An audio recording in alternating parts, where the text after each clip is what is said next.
알렙루야. 안녕하세요. 전 알렙TV의 알렙 목사입니다. 오늘 이 시간은 교회가 잘 모르는 과세에 관해서 말씀을 드리겠습니다. 자, 보통 일반적으로 교회의 목적 사업, 종교, 예배 관련된 이 교회의 목적 사업에 관한 건물 혹은 부동산일 경우에는 비과세 대상입니다. 그런데 목사님들과 장로님들 그리고 성도들은 여기에서 잘못된 판단을 하죠. 자, 교회의 목적 사업, 예배 사업에 필요한 중추적인 역할을 하는 사람에 관한 부동산 혹은 그 사역에 관한 부동산은 비과세 대상이에요. 그래서 교회가 하는 모든 것이 다 비과세 대상이라고 생각하는 경우가 많다는 겁니다.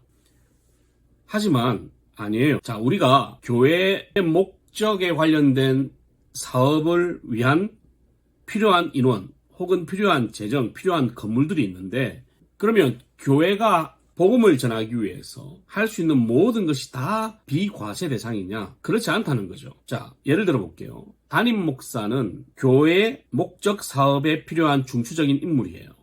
그런데 놀랍게도 법원에서는 부목사를 교회 목적 사업에 필요한 인물로 보지 않습니다. 이 부목사는 임시직이라는 거예요. 목사 자체를 부정하는 게 아니라 부목사는 임시직인 거죠. 그러다 보니까 이 부목사 사택이 과세 대상이에요. 물론 이 부목사가 3년 이상 그 사택에 머무르고 그리고 교회의 인원수에 비례해서 그 부목사가 꼭 필요하다라고 판단이 되는 경우가 있어요. 하지만 그럼에도 불구하고 부목사는 비과세 대상이 아니다. 그러니까 부목사 사택도 비과세 대상이 아니다. 이걸 잘 모릅니다. 그러면 부목사 사택이 비과세 대상이 아니면 과세 대상이라는 거잖아요. 그러면 선교관은 어떨까요? 선교관도 과세 대상이에요. 여러분, 선교관은 교회 목적 사업을 위한 중추적인 건물이 아니거든요. 그러니까 선교관 목적으로 건물을 지었다. 그래서 그곳에서 선교관을 위해서 숙박과 숙소를 제공한다고 하면 과세 대상이다라는 말은 이제 복잡해지죠.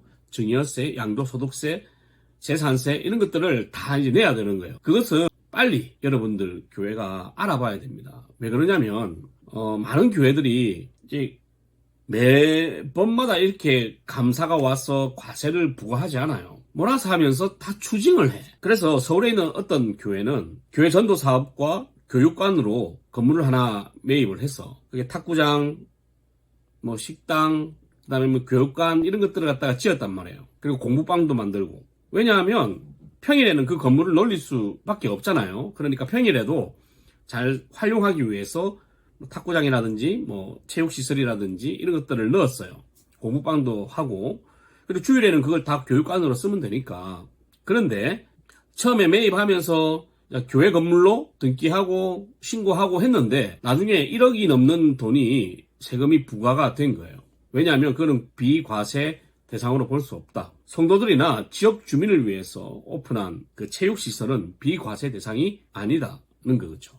특히 다음에 한번 제가 또 언급을 하겠지만 이 교회에서 카페 하거나 유치원을 하시는 교회는 지금 빨리 여러분의 그 상황을 파악을 하셔야 돼요. 장로님들이 정말 무식하거든요. 미안한 말이지만 정말 무식해요. 믿음만 좋아가지고 세상이 틀렸다라고 이야기를 하죠. 맞아요. 세상이 틀린 거 맞습니다. 하지만 그 틀린 세상 속에 사는 게 교회입니다. 그래서 법이 틀렸어. 그거는 교회를 박해하기 위한 법이야. 맞아요. 법이 틀린 게 맞고 잘못된 게 맞죠. 하지만 그 법이 기준이에요. 그 법의 입장에서 보면 교회가 틀린 거라고. 불법을 행하는 거죠. 근데 그것을 인지 못하고 빨리 깨닫지 못하고 그 법에 대응하지 못하면 여러분들이 아무리 법에 대해서 손가락질 한다 해도 결국은 그 법에 당하는 것은 교회가 될 것이다. 꼭 기억하셔서 여러분 교회를 한번 돌아보십시오. 목사님들이나 장로님들 혹은 장립집사님들이 권사님들 중에 이 영상을 보고 계신 분들이 있다면 여러분 교회 안에 비과세 대상이 무엇이며 그럼 세금을 냈는지 안 냈는지 그리고 앞으로 만약에 정부에서 교회에다가 세금을 과세를 때릴 때 우리는 얼마나 많은 세금을 내야 되고 얼마나 많은 세금을 준비해야 되는가를 여러분 고민하셔야 됩니다. 그렇게 준비하지 않으면 갑자기 수천만 원, 수억 원의 세금을 맞을 수가 있어요. 그러니까 조금이라도 큰 교회 혹은 교육관이 있는 교회, 유치원을 하는 교회, 카페를 하는 교회, 공부방이나 체육시설이 있는 교회는 빨리 하루속히 지금 조용할 때 TF팀이나 하죠. 빨리 만들어가지고 조사를 하셔야 돼요. 전문가들한테 의뢰를 했으라도 조사를 해서 우리 교회가 지금까지 내지 않은 세금이 얼마나 있는가, 혹은 우리가 지금 내야 할 세금이 얼마나 있는가, 앞으로 우리 교회가 어떤 세금 폭탄을 맞게 될 것인가를 빨리 조사하셔서 미리 대비하시는 것이 좋을 거다.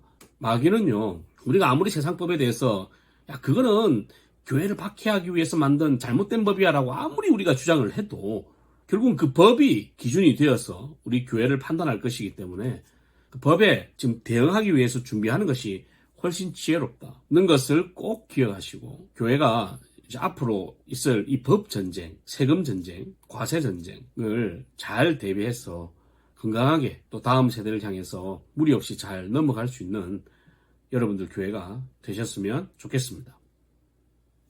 할렐루야.